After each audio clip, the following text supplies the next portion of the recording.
palavra a professora doutora Rita Maria Lino Tarcia, que coordenará os trabalhos.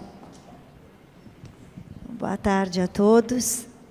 Uma alegria muito grande estar aqui com o professor Hélio Dias, e ele vai nos trazer assim, as reflexões desses 2 dias de seminário com relação à educação à distância, já é o futuro.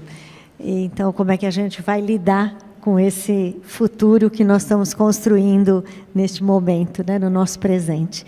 Obrigada, professor. Depois a gente tem o momento das perguntas, trocas de ideia e de experiências. Tá bem? Fique à vontade.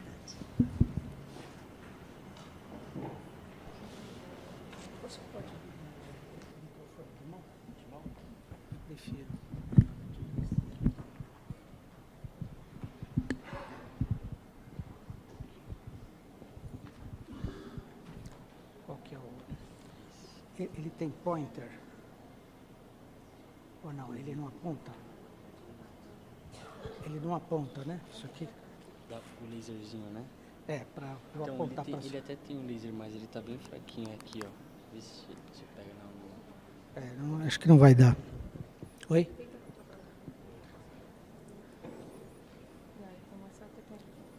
Não está funcionando, não.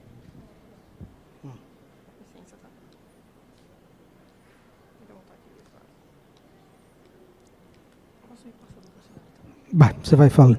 Bom, queria primeiro agradecer a presença de todos e, em particular, o convite do professor Lito, né, que já há algum tempo a gente colabora tanto na USP quanto também num outro instituto, que é esse IVPESP, que eu vou falar um pouquinho dele também ao longo da palestra. Bom, eu sou atualmente professor sênior do Instituto de Estudos Avançados da USP, né? Sou físico de formação, né? Acabei me aposentando em final de 2015, depois de 40 anos no Instituto de Física, e esses últimos tempos, tanto na USP como após a aposentadoria, eu tenho me dedicado também à EAD, à divulgação científica, e a esse instituto que tem como função valorizar a educação, a pesquisa. É um grupo hoje de quase 300 pesquisadores do Brasil e de fora, e que o professor Lito, inclusive, participa dele. Pode passar. Bom, aqui tem uma figura que basicamente motivou a criação desse nosso instituto, né? Essa figura ressalta bem o que está acontecendo hoje na educação privada, né? Estou me referindo principalmente à educação básica, né? Onde hoje você tem uma diferença brutal, né? Entre a educação pública, né? E a educação privada. Então, a ideia é exatamente hoje, nessa minha palestra, eu vou tentar abordar um pouquinho, principalmente do ângulo da universidade, né? O que está acontecendo lá, como é a preocupação com relação à questão da educação básica na universidade, como que as pessoas reagem e como que elas colaboram ou não. Pode ir a próxima. Bom, isso é uma figura bem conhecida de todos vocês, e todo mundo sabe, né, quais seriam as metodologias mais adequadas para fazer com que a retenção do conhecimento seja melhor, né? Então, a gente tem desde a aula tradicional, que todo mundo sabe, a eficiência dela é praticamente 5%, e aí você vai vendo a demonstração, discussão, aprender fazendo, né? E essa é uma coisa que, infelizmente, como eu vi nessa apresentação de hoje, de ontem que eu assisti também, a gente vê que ainda é aquela velha, inclusive na USP ainda, né? É o quadro negro e o professor, né? E essas outras, todas essas evidências, né, que a gente vê, elas simplesmente não são levadas em conta já há muito tempo, em particular na USP, na qual eu fiquei os últimos 40 anos. Próximo. Bom, então, aqui é um quadro que vocês podem observar que é a tragédia. Esses são dados de 2015, que a maioria de vocês conhece também, né? É a questão do número de matrículas, né? Educação infantil, ensino fundamental, ensino médio, e depois a questão desses que estão no ensino médio, né? Quantos deles concluem, né? Que vocês estão vendo que o número é só 60%. Então, do ensino fundamental para o médio, né, vocês veem que praticamente a gente perde 20 milhões de jovens, né, que não acabam indo para o ensino médio, né. Então, essa aqui é uma tragédia, inclusive aqueles que fazem o ensino médio, só 60%, né, eles conseguem terminar para poder depois se habilitar eventualmente para o ensino superior. Então, esse é um problema, quer dizer, seríssimo, né, e que a gente precisa achar caminhos, né, para poder efetivamente resolver esse problema gravíssimo que a gente tem, né, essa perda, né, de recursos de jovens, né, nesse processo. Próximo.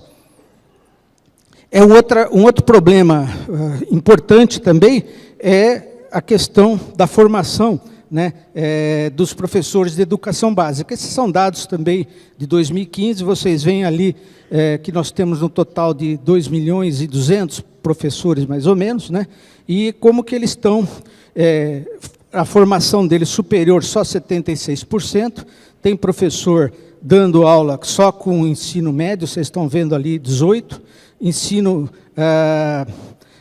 fundamental, vocês veem que ainda tem gente dando aula somente com esse tipo de situação. E aqui, um pouco, como que está a questão da proporção da formação superior, né, desses professores, né. No Brasil, praticamente, vocês estão vendo aí, cara que é professor de física ou de química, né, que tem formação adequada na área. Então, vocês estão vendo que no Brasil é 46%, no norte 33%. Então, vocês veem que as pessoas que estão efetivamente hoje lecionando, infelizmente, não têm formação adequada na área que está ensinando. Quer dizer, esse é um outro problema extremamente importante. A próxima. Bom, no caso de ensino superior, né, no qual eu me dediquei durante quase 40 anos, e agora mais especificamente na Escola de Engenharia Mauá, em que eu colaboro lá com algumas disciplinas. Então, vocês veem, por exemplo, o seguinte, né, que é o problema da desistência, né? Quer dizer, você tem, como vocês estão vendo só, 44% dos alunos de engenharia, né, na última década, terminaram o curso, né. Então, vocês veem que a média da evasão está aproximadamente a 56%, né, cerca de 80% da evasão ocorre no primeiro ano de engenharia, né, a conclusão do curso está por volta só de 50%. Né. Então, a principal causa, em geral, é a formação básica dos estudantes. Eu vou falar daqui a pouco agora, que principalmente nos cursos de engenharia, as 3 disciplinas complicadas que as pessoas desistem é cálculo, física e ciência de computação, né, cálculo numérico, que a gente fala. Então, importante, quer dizer, essa dificuldade que muitas das escolas têm, quer dizer, você faz um vestibular, tem um grupo de alunos que entra, e depois você perde metade desses alunos aí, por conta dessas dificuldades que vêm exatamente da educação básica em principal. Continua. Próximo. Bom, esse outro problema importante que é o percentual médio de aulas teóricas na grade curricular dos alunos de engenharia, né? Então, vocês veem no primeiro ano 82%, segundo 88%, terceiro 80%. Então, basicamente, no ensino superior, essas disciplinas são puramente teóricas, a parte prática, como a gente viu naquela segunda transparência, que a gente aprende fazendo, né? A gente praticamente só tem realmente a aula teórica normal. Continua. Próxima.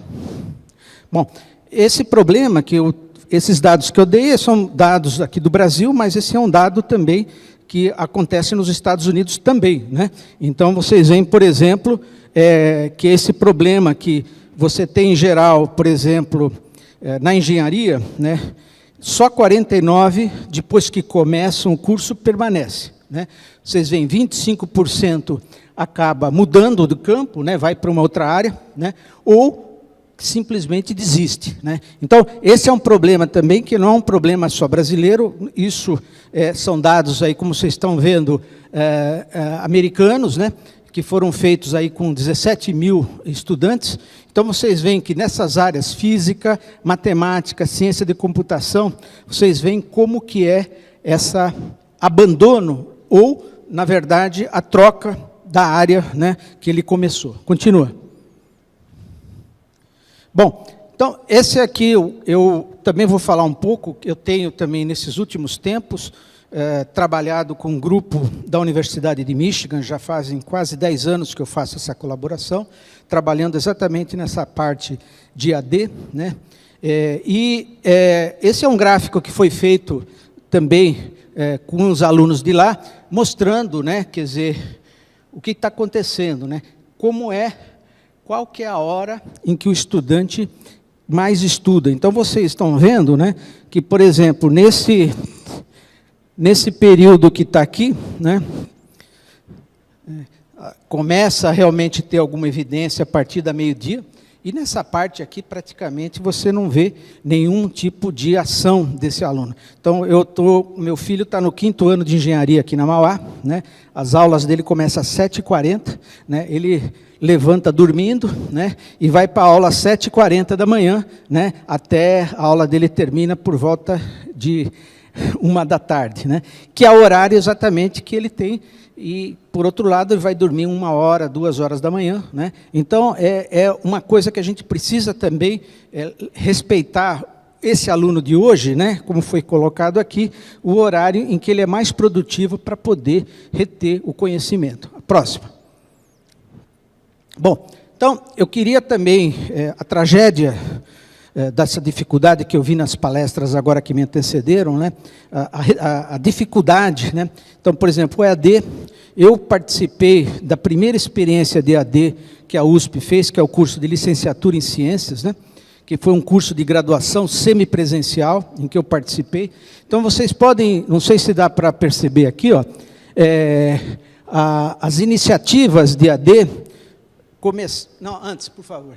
Eles começaram, como vocês estão vendo aqui, em 2003, né? 2003 que a gente começou, foi criado um grupo de trabalho, né, para poder discutir a possibilidade de criar um curso em EAD na universidade. Então, eu participei desse grupo, que começou em 2003. 2008, depois de era um grupo interdisciplinar, eu representava como docente da física e tinha uma pessoa da química, da engenharia, enfim, era um grupo de 15 pessoas. Nós trabalhamos durante, acho que uns 5 anos para discutir como implementar o primeiro curso semipresencial na USP. Em 2008, né, foi feito, então, a criação desse grupo, que eu participei também, né, que era um grupo para uma comissão com a incumbência de sistematizar e coordenar o processo de implementação do curso de ciências. Esse grupo aqui achou que o melhor era que a gente criasse um curso para formar professores de ciências do 5ª à 8ª série, né? Porque hoje o professor de ciência nesse período o cara é formado em pedagogia ou em biologia, mas não tem conhecimento. Então, esse projeto começou, então, em 2008. A próxima.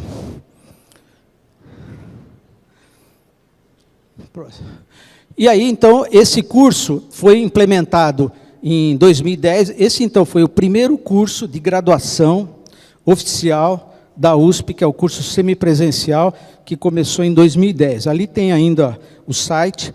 Esse curso, eu atuei nele de 2010 até 2014. Né? 2015, infelizmente, esse curso, quando ele começou, ele tinha o apoio da Univesp, né? Porque para implementar um curso, a USP não tem infraestrutura de tutor, de educador, de gente para produzir vídeo, para produzir o material. Tudo isso a gente conseguiu com a parceria da Univesp. Então, foi feito um convênio da Univesp com a USP, para que a gente pudesse, então, criar esse curso como deveria ser, com alta qualidade. Isso foi feito enquanto houve os recursos da Univesp para fazer esse trabalho, né? Esse aqui é basicamente que vocês puderem depois entrar no site, o site ainda está ativo, né? Só que esse curso, desde 2015, não há mais vestibular sobre ele. Então, as turmas que entraram, elas vão continuar até o fim, mas ele não teve continuidade mais por falta de não ter toda essa infraestrutura que vocês que são especialistas em AD sabem que precisa ter gente, ilustrador, você precisa tutor, você precisa educador, precisa gente que produza material, tem que ter design instrucional, toda essa ferramental que a USP não dispõe, né? Que é o que foi falado aqui, né? Hoje, na USP, o que prevalece é a pesquisa. Então, eu fui treinado, eu sou astrofísico nuclear de formação, né? Orientei muitos doutorados, mestrados, tenho 100 trabalhos publicados e tudo mais, cheguei até a livre docência, né? E o perfil é esse, quer dizer, privilegiar o pesquisador ao invés da pessoa para se dedicar ao ensino. Continua. Bom, então, eu também, logo que me aposentei, comecei a, vamos dizer, a tentar fazer um network para que a gente conseguisse criar um grupo de educação básica que se interessasse, que fosse um grupo multidisciplinar. Esse grupo de educação básica, a gente criou ele no Instituto de Estudos Avançados da USP, que eu sou professor sênior lá, e esse grupo, que são essas pessoas, muitos deles acho que vocês conhecem, né? Que é o Chau, da Faculdade de Medicina, o Elia, da Faculdade de Educação, a Helena Singer, ela acho que é da Fundação Getúlio Vargas, o Lino Macedo, da Psicologia, o Menezes, da Física, o Nilson, da Matemática, e a Ivone, que é da USP de São Carlos. E aí esse grupo trabalhou 2017 até 2018, fizemos 5 seminários, né? Um deles é exatamente o que eu coordenei, que é Tecnologia, Educação à Distância e Escola Integral, e aí, a partir desse trabalho de 1 ano e meio, nós geramos um documento, passa a próxima, por favor, que é esse Diagnósticos de Proposta para a Educação Básica Brasileira. Se vocês entrarem no site do IA, lá vocês vão poder fazer o download desse documento, que foi resultado desses 5 seminários que nós fizemos, e aí nós redigimos, né, propostas de diagnóstico para a educação básica. Então, quem tiver interesse pode ter acesso a isso, que é público. Continua. Bom, como resultado desse trabalho, né, o Itaú Social, ele se interessou por esse trabalho que nós desenvolvemos, né? E em março, agora de 2019, foi criada uma cátedra de educação básica no IA, né? Foi a primeira que acabou sendo implementada. Essa cátedra, ela vai funcionar durante os próximos 5 anos, vai ter um investimento de 1 milhão por ano, para que esse grupo, né, continue a desenvolver atividades, né, tentando achar diagnósticos e propostas para a educação básica pública. Então, pelo menos a gente vai ter uma garantia, né? Tem recursos, tem uma equipe realmente bastante abrangente, que estamos, então, trabalhando, e eu faço parte também desse trabalho aí. Então, isso acho que é a primeira iniciativa concreta da USP, né, de realmente ajudar a fazer diagnósticos e proposta para a educação básica. Continua. Bom, então, nesse curso de licenciatura, que é isso que agora, aqueles diagnósticos todos que eu falei, como que a gente consegue fazer com que essa desistência dos alunos diminua, né, que os alunos possam se engajar mais. Então, uma das coisas que a gente fez, eu, em particular, coordenei um laboratório de ciências, porque esse curso semipresencial, os polos, nós tínhamos 7 polos, né, São Carlos, USP, Ribeirão Preto, enfim, onde a USP tinha campus, tinha um polo. O polo era em um dos institutos nessas cidades. Então, os alunos, de segunda a sexta, interagiam pela uma plataforma, né? A gente usava o Moodle, né? Adaptado, e aos sábados, esses alunos, todos os sábados, vão aos polos e têm atividade ao longo do sábado, que seriam atividades de laboratório, provas, aulas, presenciais também, né? E uma dessas atividades era esse laboratório de ciências que eu coordenei, onde a gente criou meios do cara fazer um experimento que não precisasse de toda a infraestrutura do laboratório. Continua. Esse, por exemplo, foi um dos kits que a gente fez. Nós temos hoje 20 kits que nós desenvolvemos que dá para fazer na sala de aula comum. Esse é um deles, né, que é sobre circuitos elétricos e assim por diante, onde você vê um material caseiro que a gente desenvolveu, né? Nós tínhamos uma equipe aí de 8 pessoas trabalhando no desenvolvimento desses kits, esse é um deles, né? E esses alunos, então, vão para a sala de aula normal, sem precisar ter infraestrutura nenhuma, e faziam as experiências durante os sábados à tarde. Continua. Um outro trabalho também, eu fui diretor da Estação Ciência durante um período, acho que muitos de vocês visitaram quando ela estava ativa, hoje está desativada, infelizmente, né? Também não houve apoio para a continuidade, que ficava lá na Lapa, né? E uma das coisas que eu vi que tinha um efeito muito importante para a educação básica, né? Era exatamente espaços como a Estação Ciência. A Estação Ciência, a gente recebia escolas do ensino médio, ensino fundamental, onde ele poderia interagir com vários temas de interesse, né, da ciência. E uma das coisas que a gente está trabalhando também, aí eu estou falando dentro do grupo de IVPESP, é a criação de centros de divulgação científica em todas as cidades, em particular do Estado, né? Então, aqui é um pequeno modelo. Então, a ideia é que você tem num espaço mais ou menos de 1.000 metros quadrados, vários pedaços, aí um que fala do universo, outro que fala da matéria, da vida, complexidade, e no meio tem um laboratório hands-on que a gente usaria, principalmente esses experimentos que a gente desenvolveu lá durante o curso de licenciatura. Continua. Bom, outro trabalho que eu tenho feito, né, isso em colaboração com 2 americanos, eu tenho alguns livros escritos, né, então um deles é um curso para o ensino superior, né, que é o curso praticamente que é o Física 1, 2, 3 e 4, que se dá em qualquer universidade, né. Então isso é uma publicação da McGraw-Hill, aqui no Brasil, e esses livros que tem, então, eletricidade, mecânica, próxima, por favor. Relatividade, ótica, são 4 volumes, né?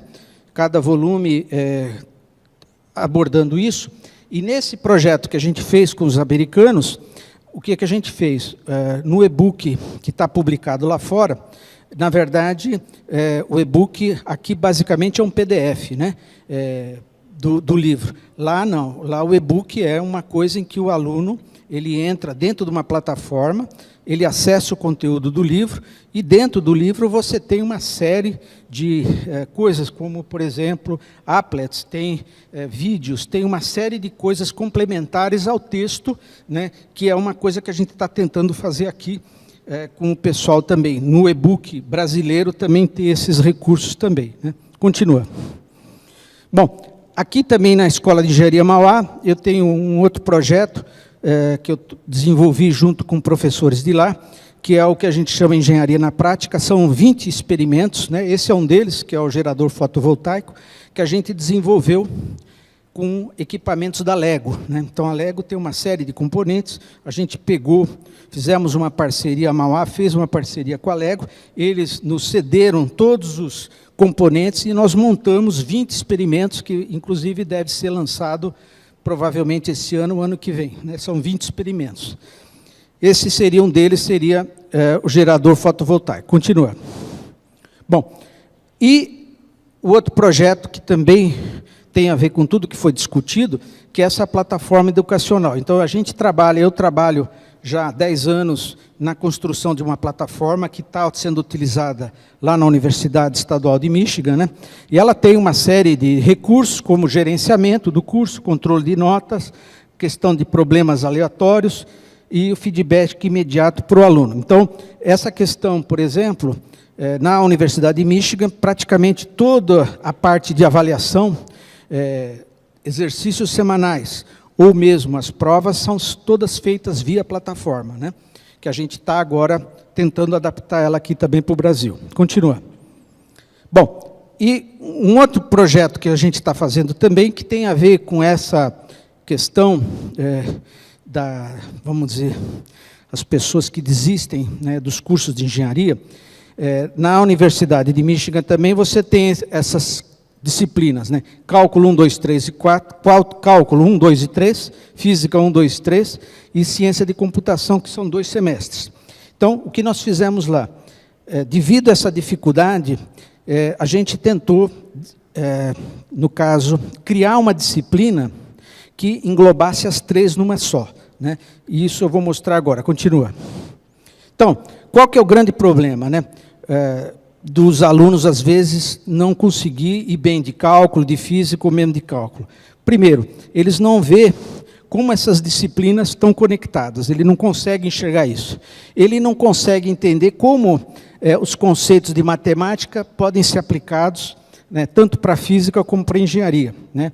Em geral, a gente, no curso teórico, a gente só trata de casos que são analiticamente resolvidos, né? Análise numérica, normalmente, ela não é conectada com a matemática, né? E vamos dizer assim, as competências de computação, elas não são aplicadas na física em problemas de engenharia, né? E, em geral, os problemas também do mundo real, eles não são, são em geral ignorados, né? A gente sempre trabalha com problemas modelos. Então, essa foi uma das diagnósticos que foram feitos, por que os alunos lá não conseguem bem física, cálculo e também cálculo numérico. Continua. Então, o que nós fizemos? A gente criou esse curso que chama First Year Integrated Engenharia, né? Onde a gente substituiu o curso de matemática física, né, por uma única disciplina. Então, a gente já aplicou isso durante alguns anos já, né? O problema, quer dizer, a metodologia, a gente usa o PBL, que vocês conhecem bem também, né? Que é o curso baseado em problemas, né? Ele também é feito, né, um vídeo, né, de cada tópico antes do aluno ir para a aula, né? Então ele já vai para a aula simplesmente para resolver algum problema durante a aula, mas ele vê um vídeo anteriormente, né, que é o que a gente usa, que a gente chama o Flipped Classroom, que vocês também conhecem bem, né? E a gente usa também o Scale-Up Classroom, que vocês também conhecem bem, que são essas salas agora que a gente trabalha em grupo, né? A Escola de Engenharia Mauá agora acabou de inaugurar um grande espaço exatamente para isso. A gente vai ter até um evento agora, no sábado, numa dessas salas, né? De forma a fazer com que os alunos trabalhem em grupo, né? Que é outra coisa importante. Continua. Bom, só para terminar, esse dado eu quis colocar agora, né? Porque foi dito aqui sobre a questão da educação. Esse dado acabou de sair, foi feito pelo pessoal do Instituto Ayrton Senna, né? E ele mostra o seguinte, né? Qual que é o gasto com educação como percentagem da renda nacional? Então, vocês estão vendo aí, por exemplo, o caso do Brasil, que está em laranja, e vê a média mundial, né? Você vê que o Brasil é privilegiado, no sentido de que, né, isso é dado aqui de 2014, né? Então, a gente tem, na verdade, uma quantidade apreciável de recursos sendo aplicada. Continua. Aqui tem um outro dado interessante, né, que é a taxa anual de crescimento do gasto em educação básica de 2005 a 2011. Então, vocês veem o seguinte, que o Brasil, entre todos esses países aí, é o que teve o melhor desempenho, tá certo? Na evolução do aumento dos gastos em educação básica, né? Continua. Bom, e esse é um gráfico final da minha apresentação, porque aqui vocês estão vendo o seguinte, né? São dados que vai de 1980, né, até mais ou menos 2010. E o que a gente vê? O que é importante na educação, né? A educação, uma vez que você a obtém, é importante saber como isso pode te ajudar na produtividade, para você ter uma evolução. Então, vocês veem aqui, tem vários gráficos, um que chama muita atenção, é o caso do Brasil, né? Então, você vê aqui, 1980, e como que ele chegou aqui em 2010. Então, praticamente, nesse período aí, não houve praticamente evolução da produtividade, apesar dessa quantidade de recursos. Então, é uma coisa importante. Vocês têm o caso, por exemplo, da Coreia do Sul, que vocês estão vendo, de 80 a 2010, como que o investimento da educação, ele refletiu no aumento da produtividade, né? Então, a nossa educação básica, como foi colocado aqui pelos que me antecederam, nós temos problemas seríssimos, né? E que isso aqui é uma coisa muito grave, porque, basicamente, você coloca recursos e absolutamente não está havendo nenhum retorno na produtividade. Continua. Bom, só para terminar, então, ó, de tudo que ficaram, 3 coisas. A certeza que estamos começando, a certeza de que é preciso continuar, a certeza de que podemos ser interrompidos antes de terminar, façamos da interrupção um caminho novo, da queda um passo de dança, do medo uma escada, do sonho uma ponte e da procura um encontro. Que é uma frase que eu acho que ela reflete muito bem o que está acontecendo com a educação e com todas essas descontinuidades que tem, em particular, esse período que nós estamos nos vivendo aí. A última, por favor. Bom, queria aqui estar o meu contato, já que eu tinha deixado na primeira, meu WhatsApp, e-mail, né? E qualquer outra dúvida ou qualquer coisa que eu possa ajudar, estaria à disposição. Muito obrigado.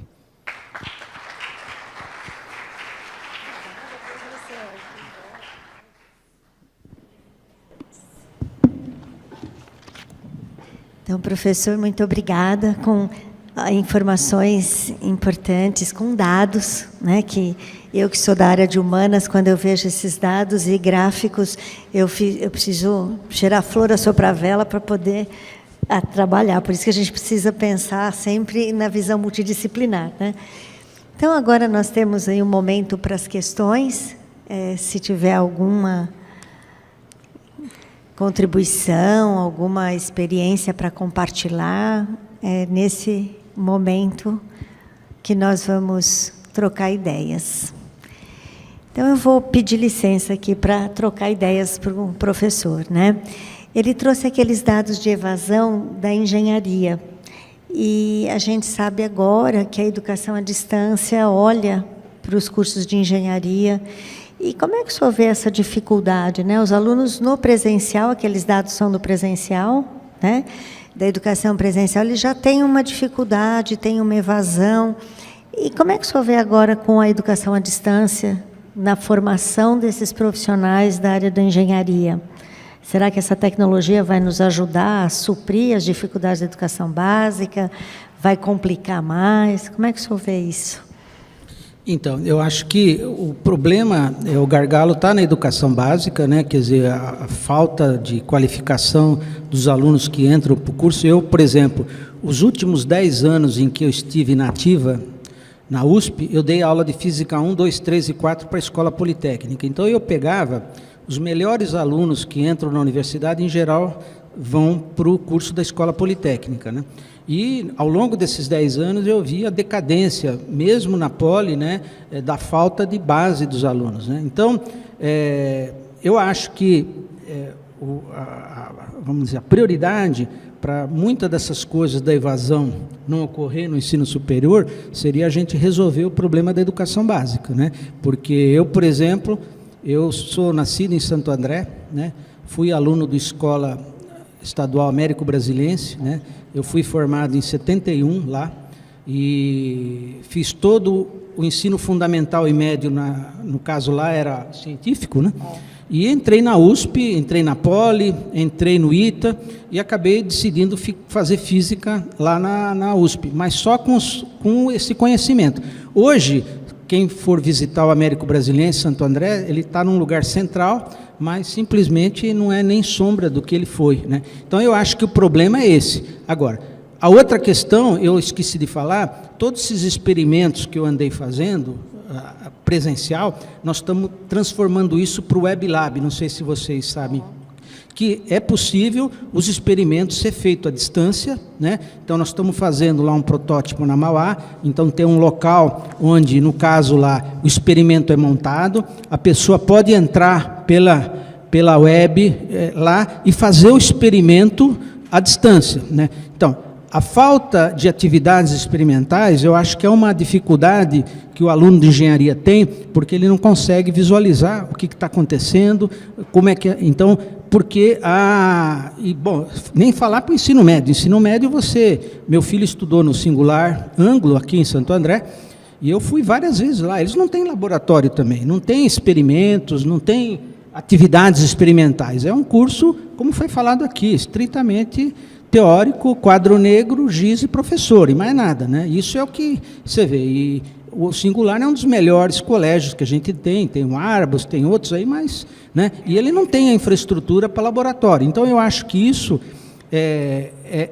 a EAD, na minha visão, por isso que eu falo que a EAD é o futuro, porque ele ainda não é o presente. Como foi falado aqui, a dificuldade com professores, por exemplo, eu coordenava um conjunto de 12 professores na Escola Politécnica, né? Então, era o coordenador e tinha mais 11 professores comigo, porque nós tínhamos 800 alunos, né? Então, era uma turma de 50, 60 alunos.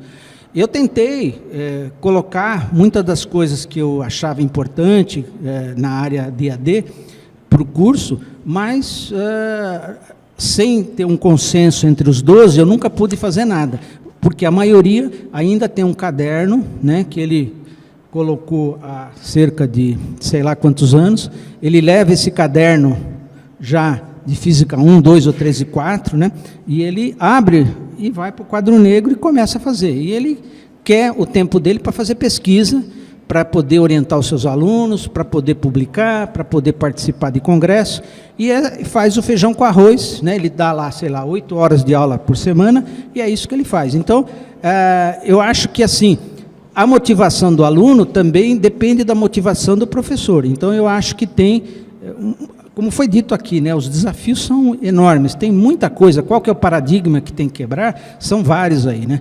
Mas eu acho que, assim, a introdução de atividades experimentais pode ajudar o aluno ter mais interesse, entender como está sendo feito lá fora, né? Nessa universidade se comparou como que é o rendimento do curso tradicional com aquele curso que envolveu os 3 juntos, e o resultado foi extremamente positivo para aqueles alunos que estavam cursando as 3 disciplinas juntos. Então, eu acho que isso é o caminho.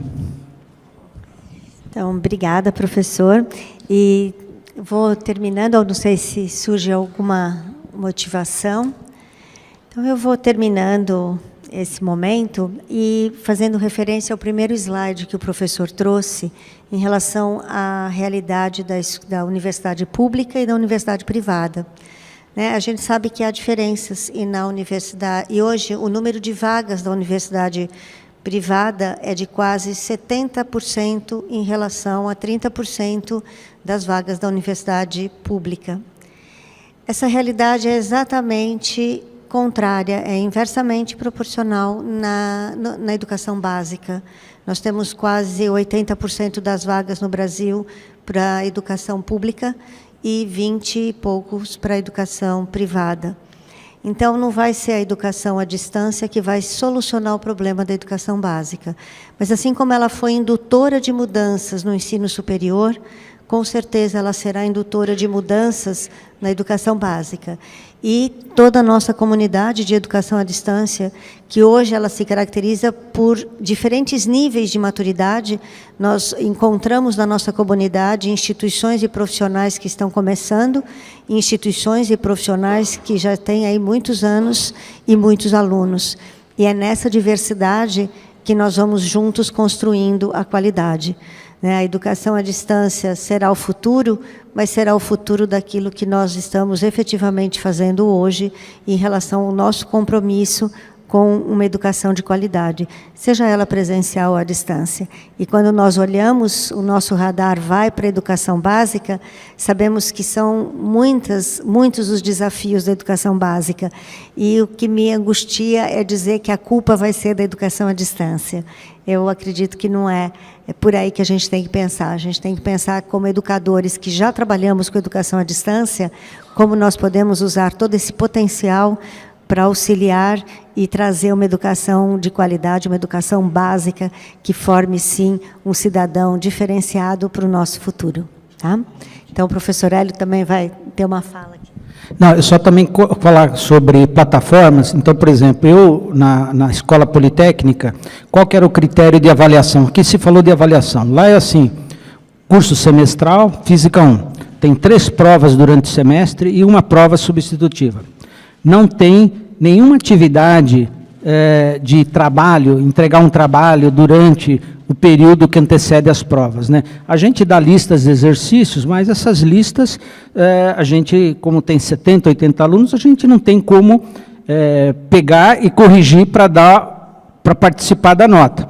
Aqui na Escola de Engenharia Mauá, tem a seguinte coisa, eles têm plataforma funcionando, então, semanalmente, os alunos têm que fazer trabalhos que valem 40% da nota, 60% é das provas.